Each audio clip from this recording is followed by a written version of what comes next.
최근 한 SNS를 뜨겁게 달군 이 해시태그. 게시물은 14,000개에 이르고 같은 이름의 계정은 팔로워가 18,000명이나 있습니다. 무시할 수 없는 숫자로 뭉친 이들의 정체는 다름 아닌 민트초코를 좋아하는 사람들입니다.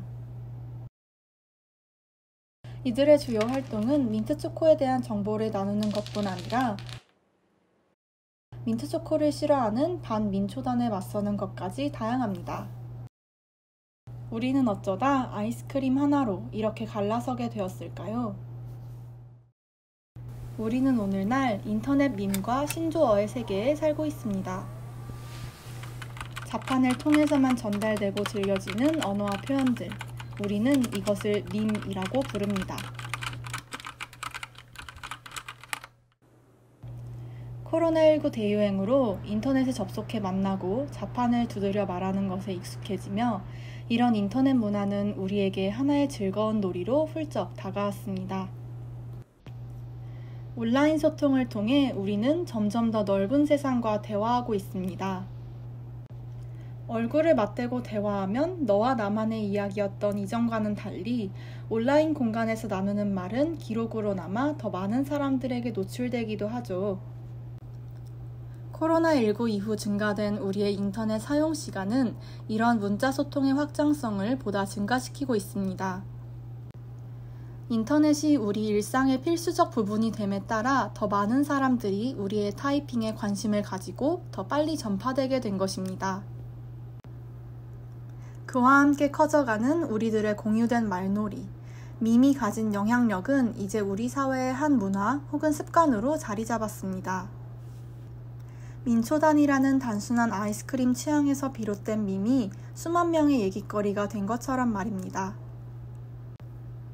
그런데 우리가 쓰는 이 놀이의 재료들이 어디서 왔는지 알고 계신가요? 우리는 밈의 기원을 밝히기 위해 평소 인터넷 커뮤니티를 자주 사용한다고 말한 20대 대학생들과 밈에 대한 이야기를 나눠봤습니다. 인스타를 제일 많이 이용하는데 그거는 거의 붙잡고 살다시피 할 정도로 많이 하는 것 같아요.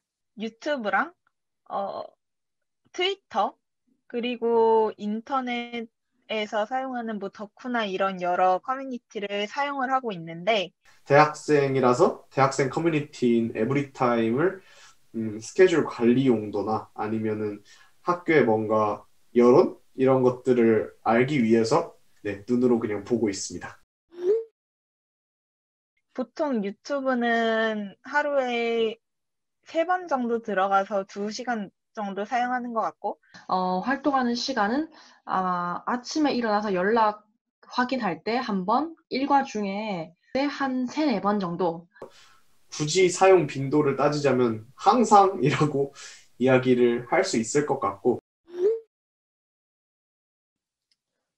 그냥 습관적으로 들어가는 게 가장 큰 이유인 것 같고 친구들이랑 연락하는 거? 시간을 소모하기 위해서 들어가기도 합니다. 사람들이 어떤 이슈에 대해서 어떻게 생각하는지 가장 진솔하게 볼 수 있는 창구가 이런 SNS라고 생각을 하기 때문에 커뮤니티를 활용을 합니다. 최근에 되게 재밌다고 느꼈던 거는 좋아하는 특정 연예인에 대해서 일명 주접 댓글이라고 하잖아요. 막 누구누구의 영상을 볼 때마다 좋아서 머리를 쳤더니 거북목이 교정되었다. 그냥 뭐 키읔 같은 문자를 그냥 아무 의미 없이 그냥 크크로 삥뽕 하면서 익살스럽게 사용하는 게 저한테 너무 재밌게 들려서 그냥 이렇게 쓰고 있고 뜻은 딱히 모릅니다. 저는 사실 관장민 되게 재밌게 봤고 이런 노래 자체가 그리고 이제 밈뿐만이 아니라 이제 많은 노래들이 어떻게 보면은 챌린지로 만들어지고 있고 이런 챌린지도 하나의 밈이라고 할 수 있는 거잖아요. 근데 사실 별다른 생각을 한다기보다는 그냥 그 흥미롭다? 요 정도 느낌이 저는 제일 강하지 않았나. 예를 들어서 뭐 He is Chinese 이런 거 있잖아요. 제가 처음 그걸 본 게 그 김장훈 씨가 이제 아리랑 노래를 부르는 영상이 있었는데 그리고 어떤 댓글은 이제 뭐 He is not Korean, he is Chinese 뭐 이런 식으로 댓글을 달아놨는데 처음 봤을 땐 이제 그게 그냥 되게 웃기게 다가왔거든요. 근데 다시 생각을 해보니까 어떻게 보면 이제 완전히 편견이잖아요. 우리가 이제 인터넷에서는 중국에 대해서 그런 식으로 희화화하는 게 되게 당연한 문화가 되었고 이미, 그리고 편견이나 혐오 정서가 반영된 표현이 아닌가 그런 생각도 좀 했고. 뜻을 아는데 유래를 모르는 건 잼민이가 있고 아예 그냥 추측으로만 아는 건 혼모노? 특정 뭐 국밥충 이러면은 국밥을 즐겨 먹는 사람 이런 걸로 알고 있어요. 다른 거는 모르겠어요. 아, 근데 지금 알고 있는 게 정확한 건지를 모르겠는데 잘은 모르겠다는 느낌.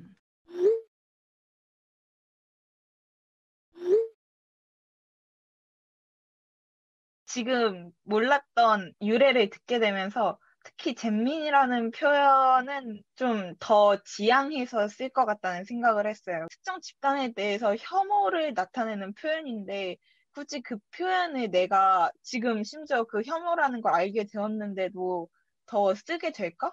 라고 질문해봤더니 저는 당연히 더 안 쓸 것 같다는 생각이 들더라고요. 사람을 부정적으로 칭하는 걸 굉장히 좋아하는 편이 아니라서 지금 현재도 사용을 지양하고 있어서 그럴 것 같아요. 왜냐하면 생각보다 사람들이, 저도 그렇고, 대충 이제 그 커뮤니티 안에서 쓰는 맥락만 캐치해가지고 그냥 남들 알아들을 수 있게 쓰는 거지, 정확히 그게 어떤 정서나 어떤 맥락 속에서 유래했고 그런 세부적인 것들까지는 알지 못하기 때문에 그 기저에 깔려있는 생각이 무엇인지를 알게 된다면 적어도 한 번 다시 생각해보는 기회는 각자 가질 수 있지 않을까.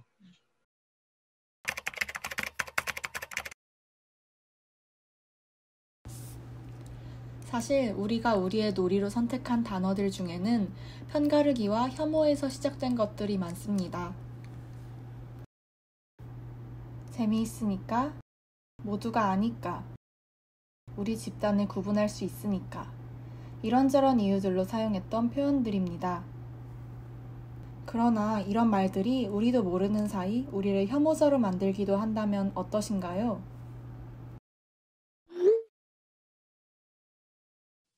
인터넷으로만 대화하다 보면 형식적인 그냥 의미 없는 말들을 주고받는 경우가 많아지는 것 같아요. 문자로 사용을 한다는 건 보통 얼굴을 마주하지 않고 사용을 하게 되니까 오히려 그 다른 사람과 소통을 할 때 문자로 하면은 더 말이 좀 강한 어조로 아니면은 좀 더 혐오적인 표현을 많이 사용해서 모르는 사람에 대해서 사용할 거라고 생각을 해요.